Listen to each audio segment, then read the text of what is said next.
This is News 8 from Wood TV, covering the August primary live from your local election headquarters.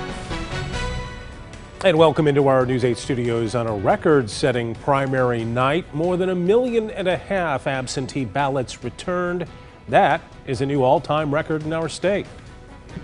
Thanks for watching us on this primary night update. I'm Brian Sterling. And I'm Susan Shaw. We are also joined live right now by News 8's Joe LaFurgey and political reporter Rick Alvin. We're going to get to Rick in a moment, but let's go over to Joe, who is live at the Kent County Clerk's office to get us an update on where the process stands tonight. Joe, they're making pretty good progress.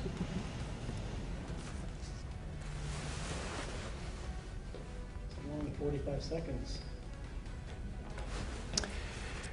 Well, good evening from the Kent County Election Central, if you will. This is the Kent County Clerk's office, and as you can see behind me, not a lot happening right now. The activity is expected to pick up pretty soon.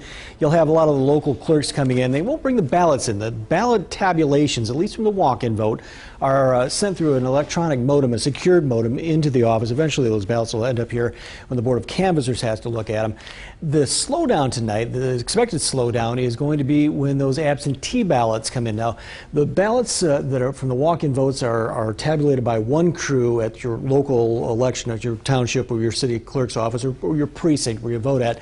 But there's a second crew that goes over those absentee ballots. And keep in mind, some 88,000, over 88,000 absentee ballots were turned in different Kent County cities and towns, including the city of Grand Rapids, as of late this afternoon. That number is expected to jump quite a bit because a lot of people put their ballots in the drop boxes in the last minute. So that is a lot of votes to count, and there's a really long process there.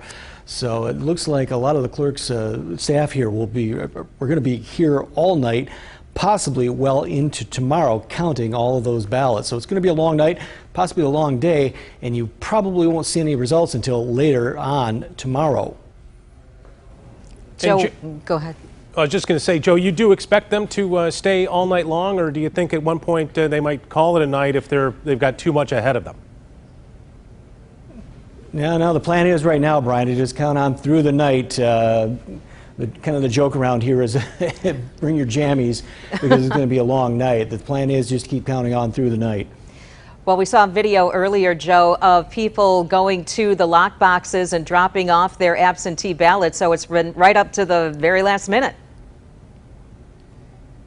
Yeah, right up to the very last minute. And you got to keep in mind, too, with these particular absentee ballots, they cannot start counting the ballots until the morning of the election, 7 a.m. when the polls open. That is when that second crew that's just in charge of the absentee ballots, that is when they can start counting them. But before they count them, there's quite a process involved. First of all, okay, you're talking, let's say, in the Kent County here, 88,000 plus ballots. Say this morning they were maybe around 45, 50, 60,000 ballots that were into the local jurisdictions. Obviously, that number grew throughout the day. That's 50, 60,000 envelopes that have to be opened by a crew at that precinct. All right, obviously spread across the county wide. They have to open those ballots, and then they have to go through the process of securing those ballots, making sure the signatures match who that ballot was supposed to be sent to, making sure all kinds of different things are involved here, checking the number on the ballot, making sure those matches. There's a lot of security issues. That's once they take it out of that envelope, and then they have to start tabulating them. So people wonder why that is such a process, but that kind of gives you an idea. A lot of it has to do with just securing these ballots and making sure that the vote is counted. And there's also obviously somebody that both parties have poll watchers in these counting sessions as well, and they're sequestered while they're in there because you're actually opening the ballot. They can't leave.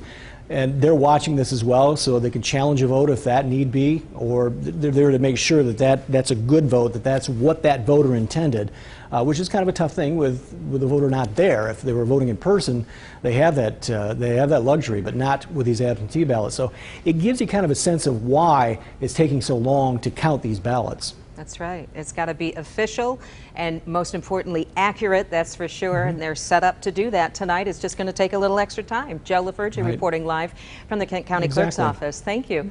Well, let's bring in political reporter Rick Albin right now for a look at the early results. Rick, what are you seeing? Well, first of all, I'm amazed at how many precincts are reporting in some of these races at 9:05 already, and we're seeing some pretty hefty numbers. Let's start with one of the races we've talked a lot about, and that is in the 3rd Congressional District. This is the Republican primary. Remember, I told you there are 5 people in this race, but in all races we'll only see 3 that are being represented. The top 3 vote getters in here, Peter Meyer with 63% of the precincts reporting, and that really is a surprise to me. I did not think an hour after the polls closed we would see that. 63% of the precincts are reporting, and he's up 51-24 over Lynn Affendulis. So this race is starting to get in that area where there are not going to be enough precincts left to make up some of these differences. We'll continue to watch it while we're doing congressional races. Only 23% reporting down in the 6th Congressional District. Incumbent Fred Upton up comfortably there. And in the Democratic race, 24% of the precincts are reporting, and it's 51-49. It's a pretty close race down there right now, but it's only about a quarter of the precincts. And standing here looking at these, I don't know where those precincts are. It would make a difference in the calculation, but there's still ways to go in that race to be sure. Another one of the races that we're watching pretty closely is in the 73rd House District. This is an open seat. This is the one that Lynn Affendulis currently represents. She's running for Congress, as you saw over there. 73% of the precincts reporting. Brian Postumus at 41%. Race is still relatively close there, and there's 27% out. We'll continue to keep an eye on that. A lot of other races up here that we featured in some of our shows over the past few weeks. These are all open seats down in the 60th House District. This is in Kalamazoo. 2 county commissioners running, being split there, with Stephanie Moore getting a comfortable lead, but 41%. So there's still plenty of votes out there to be counted. And over here, it's between Haltom and Graham, and right now, with 53% up, Haltom has a comfortable lead. So those are just some of the races that we've been watching, some of the ones that we are going to tell you about. And Brian and Sue, if I can, before we go back, I thought Joe brought up a really important point when he was talking about the process in going through and what they have to do with those ballots. And something he reminded me of today, even if you don't get those final results tonight, or if you don't get them till tomorrow, it doesn't really change the process, because they're not officials until the Board of Canvassers goes through them in a few days anyway. And that's the process with every election. So the actual official outcome of the election will not be postponed in all likelihood, just the results that we get out here tonight. So the process remains the same, just a little bit more laborious because of all of the absentee ballots. Certainly. Okay, Rick Albin, thank you. You're with us all night long, and we look forward to hearing more analysis coming up. So thank you for checking in with us. You can see the results as they come in at woodtv.com. Make sure and stay with us for that. And we will see you on WXSP at 10 o'clock and live on Wood TV 8 at 11.